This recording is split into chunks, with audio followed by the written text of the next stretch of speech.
Buzoqlarni kichkina boksdan katta bokslarga o'tkazish jarayoni hozir. 29da tug'ilgan. Germaniya qonunchiligiga ko'ra 10 kunda buzoq kichkina boksdan yolg'iz turadigan boksdan katta boksga o'tish kerak. Tug'ilgan vaqtda kilogrammi 43 kilogramm. Necha kilo semirganini ko'ramiz hozir. Ketdik. Qani buzoqcha ket.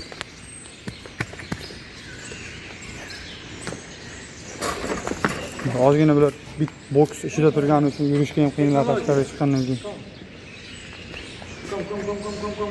Mana bitta usulni sinab ko'ramiz buni. Nima qilamiz? Ket.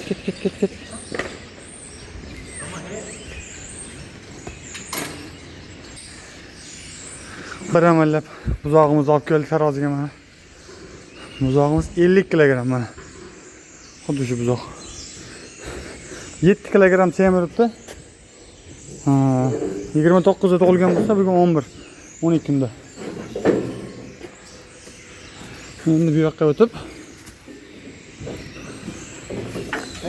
hayot faoliyatini bu yerga olib o'tkazadi. Bu buzoqlar bilan birga.